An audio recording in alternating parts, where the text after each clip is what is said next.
David Jiricek is reportedly available from the Columbus Blue Jackets. Should the Sharks pull the trigger on the former 6th overall pick?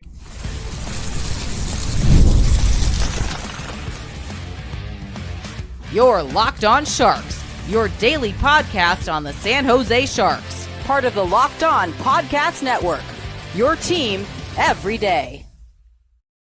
Hello, welcome to Locked On Sharks, the premier hockey podcast covering your favorite team in the Bay Area. My name is JD Young, caretaker at the Reef, also the co-host of Western Conference Tuesdays on the Locked On NHL channel. I want to thank you for making Locked On Sharks your first listen. Proudly part of the Locked On Network. We cover your team every day.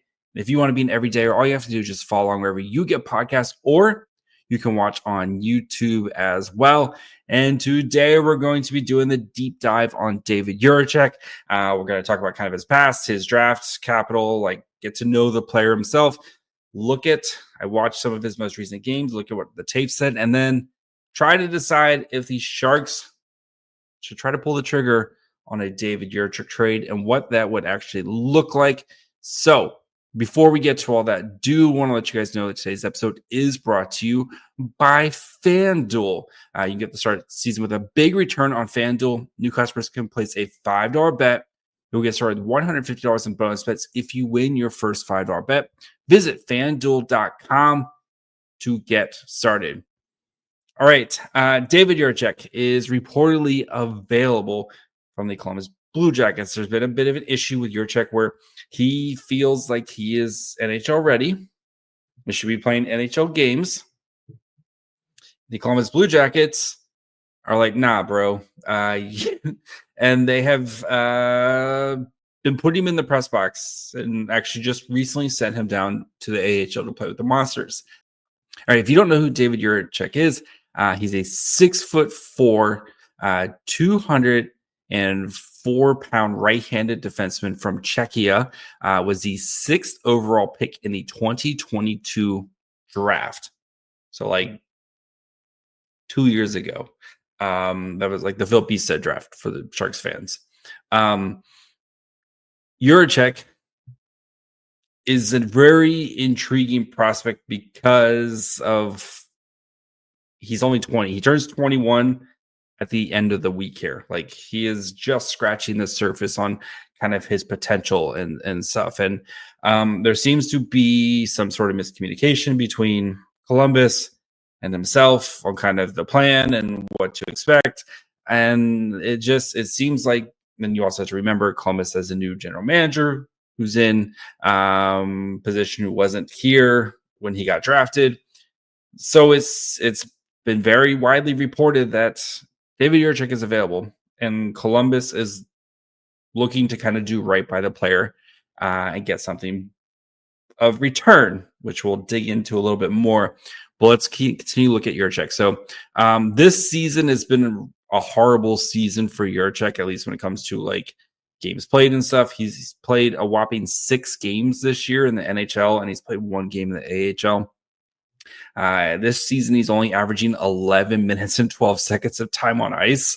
And he has 5 shots on goal in 6 games. So we're going to look at his stats from last year where he played, has a little bit bigger sample size to kind of draw from. So Jiricek last season played 43 games in the NHL. He had 1 goal, 9 assists with 38 shots on goal, averaged 14.36 of time on ice, 47.68% Corsi for, 45% goals for Jiricek.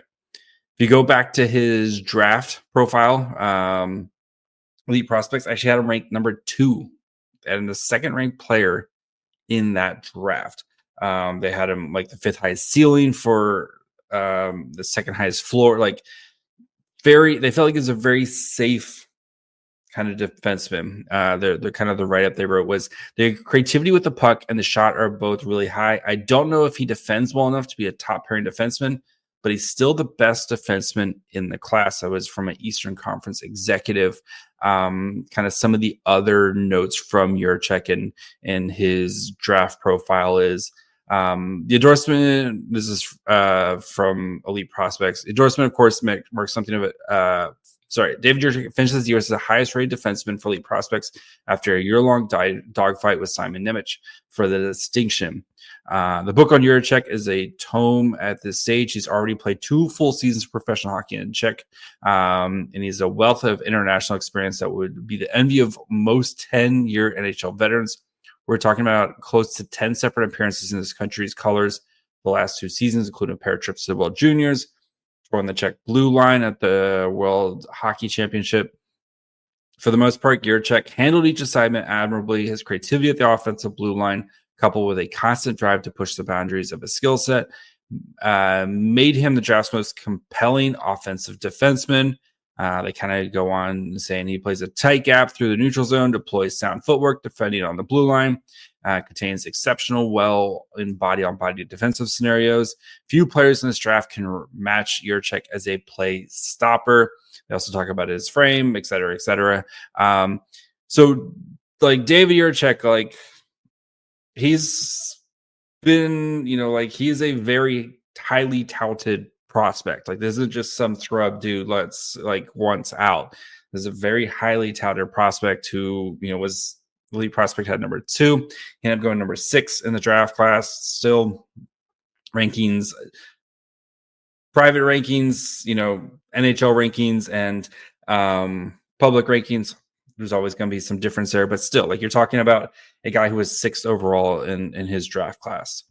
Looking at Byron Bader and his kind of projection for him, he's a 52 percentile star player as of right now. Star player for defenseman is a 0.45 points per game kind of career average, and 71 percentile NHLer, which means he's going to play 200 NHL games. So that's kind of what he was at after the 2024 season.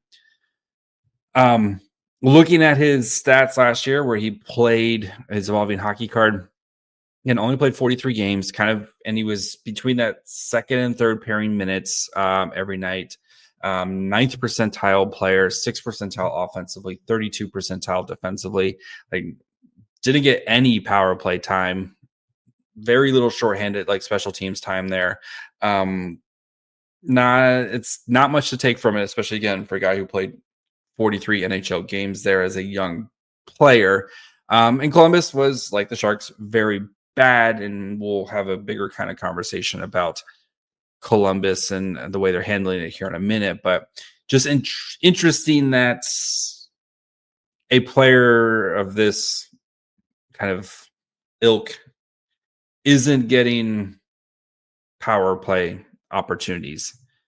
Jiricek, if you look at kind of from all 3 zones, what he excels, what he doesn't excel at last year. Excellent at defensive zone retrievals, like getting the puck out of his zone and getting the puck moving. In zone entries, he wasn't asked to do it very often, but when he did, he was actually really good at it. Also pretty solid at defending, like we heard in the from his scouting report, very good at actually like keeping the puck, stopping the zone entries. Offense wasn't kind of maybe where you expect, but that's, again, you're talking about a 19, 20-year-old player last season in a kind of 40-game sample size with the Blue Jackets, a team that also, like the Sharks, was very bad. Finally, his usage chart. So not too bad last year. Like his, he definitely had more offensive zone deployments, maybe a little bit also against kind of lesser competition, but decent competition, and did pretty well with it as well. Like nothing that to sneeze at there for David Jiricek. So is a player has shown some flashes and some signs, but has some stuff to work on. So we're going to talk about that next as we kind of dig into the tape, what Jiricek needs to work on, what the Blue Jackets and or his next team would need to work on. And then we'll also kind of talk about the logistics of a trade here in just 1 second. Get ready to tackle the NFL action with FanDuel, America's #1 sportsbook, because right now, new customers can bet $5 and get $150 in bonus bets if you win. The FanDuel Sportsbook app gives you everything you need to place live bets on the NFL all in one place. So when you get the hunch in the middle of a game, check out the latest stats, view live play-by-play, and so much more on the same page where you place your bets. Just visit FanDuel.com to join today. You'll get started with $150 in bonus bets if you win your first $5 bet. That's FanDuel.com. Never waste a hunch. Make every moment more with FanDuel, the official sportsbook partner of the NFL.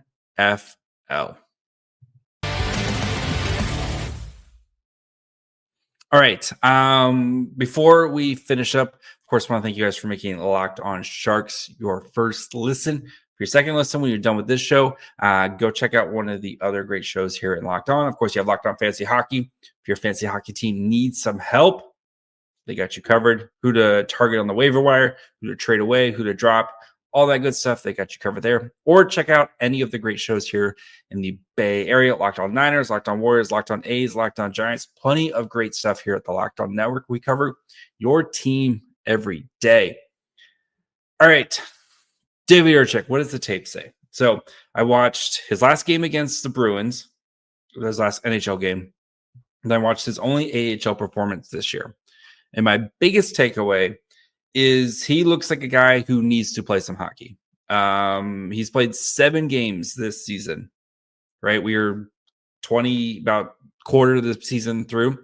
He's basically played a third of his team's games this year for a 20-year-old, going to be 21-year-old. That's my first biggest thing is he just looks like a guy who needs to just play more hockey right now. Other than that, the first thing you notice on him is his size. Like he's a big dude. He's got big shoulders. Like you notice every time he's out on the ice, you notice him right away because he's just bigger and he's bigger than everybody. Like it feels like he's much bigger than everybody else. Even if he isn't, he just feels like it. I think it's because of his shoulders. He's got massive shoulders. Like the dude is huge. We'll start with some of the positives. Like for a guy as big as he is, and again, like he looks like a refrigerator out there, he moves really well. Not like Macklin Celebrini, gliding through the neutral zone well, but like he moves really well and it almost kind of reminds me of Brent Burns, where he's just, because he's so big and his stride's so big, he can cover ground super quickly. There was a 2-on-1 in the Bruins game. It was a kind of a really quick 2-on-1 type of thing that happened. And his ability to get from one dot to the other, like one faceoff dot to the other while skating backwards, there's a reason why GMs love big defensemen like that who can move. Is because it's hard to do something like that, right? Luca Cagnoni, who I love, like Luca Cagnoni is not getting from this side of the ice to that side of the ice in one stride, like David Jiricek. It's just different dude. So you can see also his, like you see the puck handling and his ability to start the transition game. Wasn't asked to do it a lot, but when he did, you can see that, and you saw more of it in the AHL when he's playing with the Cleveland Monsters. I watched their game against one of their most recent games against the Admirals. I think might have been from over the weekend, but Admirals, very good team. Like I'm very interested to see how these two teams played. And Jiricek, like he's kind of the same thing where he can cover a lot of ground. He's very big. Like he's very good at covering the ground in front of the net. He's hard to move, of course, right? Especially when you're literally a refrigerator. Like you just park him in front of the goalie, and forwards are not going to be able to move him. He's too big. He's too strong. And again, he's only 20. Like he's only going to get bigger, stronger, faster. Offensively, there's a lot that could be there, but he's just not given an opportunity right now. And I don't know if he's not in a position where, again, like you look at the Blue Jackets where they have more offensively gifted defensemen. You think of a guy like Werenski, like he's going to get kind of all that play power. Even on Cleveland, there's kind of other guys who are in front of him on the pecking order. Kind of reminds me a little bit of Shakir Mukhamadullin on the Barracuda, where like Luca Cagnoni, he's going to get kind of the offense. Like he's going to get the offense because that's just what he does. And already Luca Cagnoni's established himself as a great offensive defenseman in the AHL. And like he's getting first run power play, and Cagnoni's kind of getting second. It's the same type of, or Mukim Dillon's getting second. Kind of the same thing with Jiricek right now, where he's just getting kind of second minutes, kind of the leftovers of it. Not to say if the Sharks were to acquire him, he wouldn't be in the same type of situation where he's going to be getting that. But things he definitely needs to work on is for a guy his size, he doesn't physically engage as much as you would like. Like he does a really good job, with his pinches, and sometimes he's a little aggressive with his pinches offensively, but defensively, I think he tries to play the stick a little bit too much and set up again. You're 6'3", 205 pounds at 20 years old. Like you're bigger than a lot of NHL players already. And I think that's something he really needs to work on. And I think that's why he just needs to play games right now. I think that's his biggest thing. He just needs to play games, whether it's in the NHL or in the AHL. He just needs to play and not just play like 10 minutes a night, what the Blue Jackets were doing to him right now.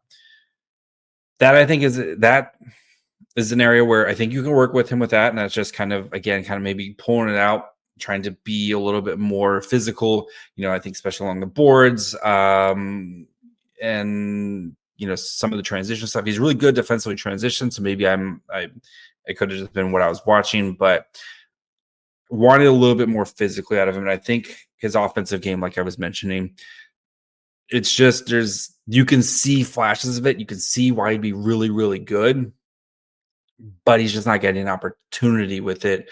One, because he's not playing enough, and two, there's just some other guys ahead of him. So, and I think a lot of this also has to kind of do with the relationship between player and the team, right? You look at a player like this and you wonder if there's raw skill. Like you can tell he's oozing raw skill. And like you're not drafted 6th overall if you're not a talented, skilled player.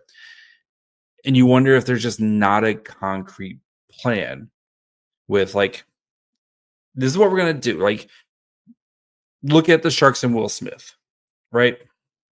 Will Smith, 19-year-old player, a little bit smaller, kind of compared to some other players.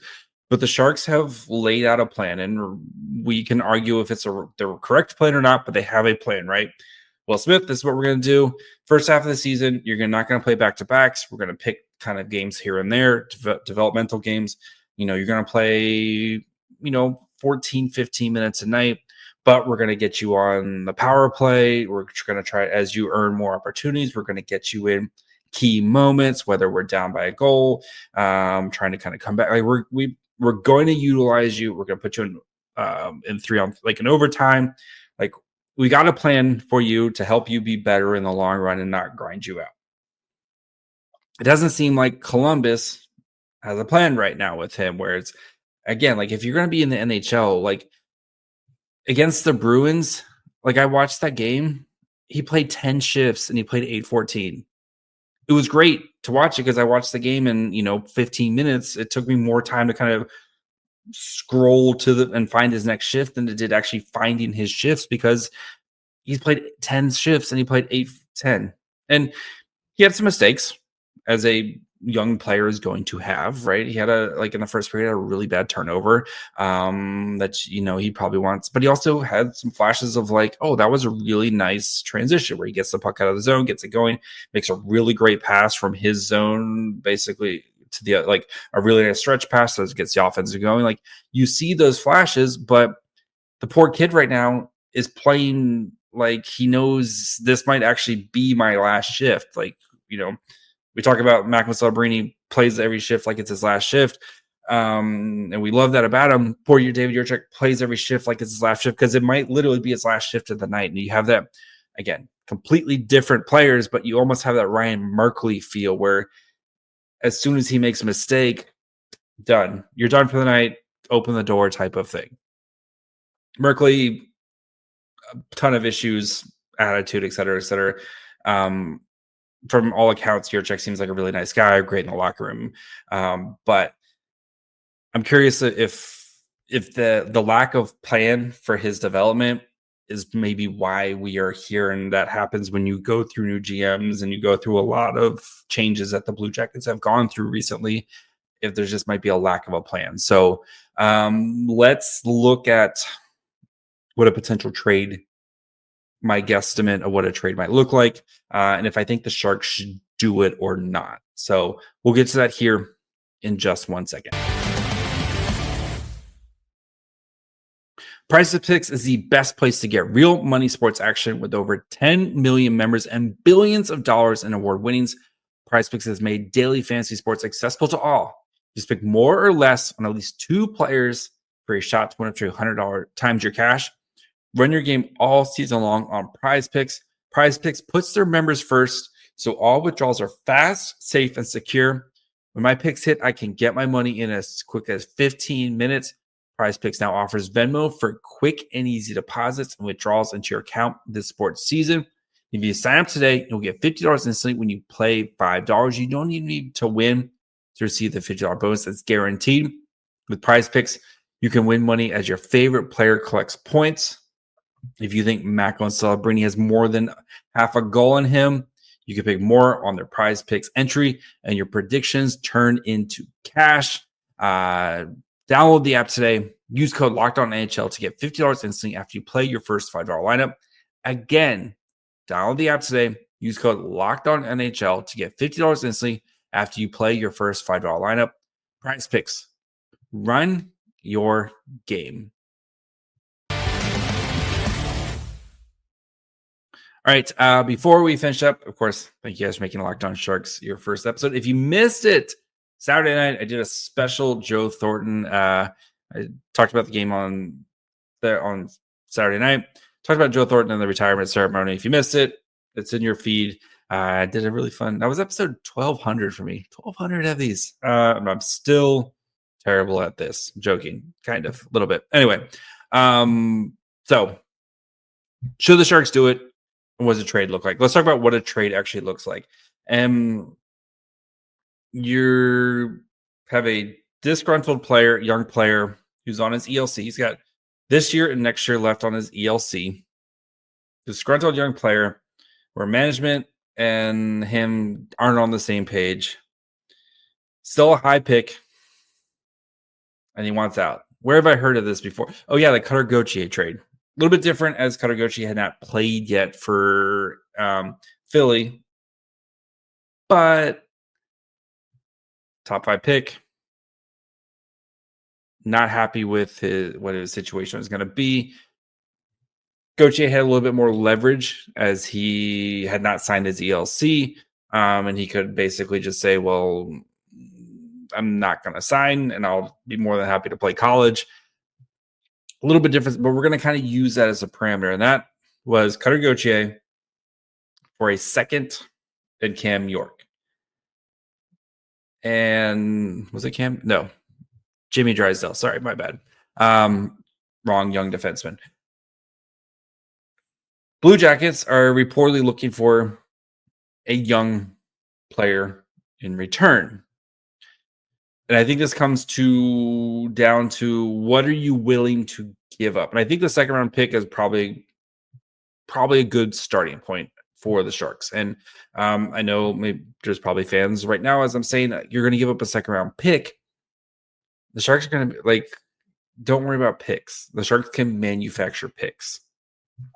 If you want to trade Mackenzie Blackwood, if you want to trade Mikael Granlund, if you want to trade, you can manufacture draft picks. I'm not worried about that. And at some point, you have to start getting your dudes and going. And the Sharks are getting to that point where you need to start kind of getting your dudes and going here. And a guy like David Jiricek really fits the Sharks timeline too, right?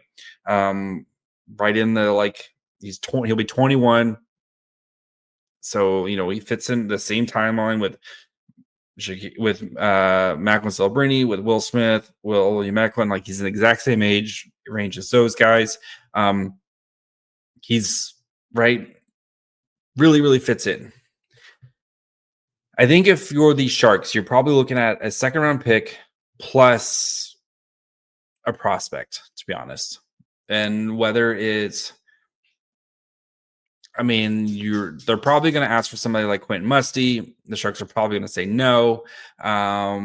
But whether it's somebody from the 2020 draft class who is very much ready to make their NHL, be a full-time NHL player, whether it's like a Daniel Gushin or Bordeleau, or maybe it's like someone from the same draft class, like a Phil Beestead. But then you're really, the Sharks kind of priding themselves on the center depth potential with Celebrini, Will Smith, and Beestead. But the Sharks also know they're going to be picking on the top 5 again this year. So if you want another forward, you can get another forward. Or maybe a guy like Kasper Holtonen, who's maybe a couple years away, but has really high-end potential, and you kind of see his role with the team. So that's what you're probably looking at, is a second-round pick plus a A-B+ prospect. And if you're the Sharks, you're getting a defenseman who fits your timeline, does have some growing pains, but would be like right there, kind of where you expect him to be.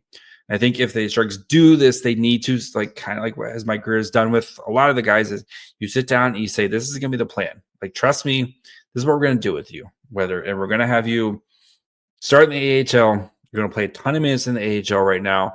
You're going to play in a bunch of situations because this is what we think is the best for you. But hang in there right now, because if you look at the right side of our defense, most of these guys are going to be gone in 2 years, and you're going to have an opportunity to win playing time very quickly. So if I'm the Sharks, it depends on who I have to give. Like, I'm not giving up. I would be really hard pressed to give up Quentin Musty, because I think Musty is a special player. I wouldn't do Beestead, because you're really focusing the potential strength of this team down the middle, and that's where you need to build, is down the middle. If you have Celebrini, Smith, Beestead down the middle, that is a potentially pretty awesome 1, 2, 3. The 2020 class is kind of getting to that point where they need to kind of do something or get off the pot. So maybe I might have to send a couple of those guys, but I would be really interested in acquiring a guy like David Jiricek, because I think there's a lot of untapped potential there. And I think if whoever gets him has a legitimate plan of this is what we're going to do, and he has to agree to it. And he has to buy into it. That's the big thing, is buying into it. But he looks like a guy who needs a change of scenery and needs an actual plan of, this is what we're going to do. And trust us, come play. We got a plan for you. I would be really interested in a guy like David Jiricek, because I think, again, there's a lot of talent there that is untapped right now. And this could be your next Brent Burns type of trade, where you're kind of maybe buying low on a guy who's hasn't quite figured it out. And if he turns everything on, you're looking at an excellent defenseman. And if you have Jiricek and Sam Dickinson, and then Cagnoni and Mukamadula, Jiricek would be a really great piece to add to what the Sharks are building right now. So you would have to give up something for it, but I think he could be I think he could be a dude still. So that's going to be it for me today. Be back tomorrow. We'll talk about the Sharks-Kings game. So I'll get that covered on your next episode of Locked On Sharks, wherever you get podcasts. And of course, you can watch on YouTube as well. Follow the show on Twitter, Facebook, and Instagram at Locked On Sharks. Follow me on Twitter and Blue Sky at My Fry Hole. Till tomorrow. Bye, friends.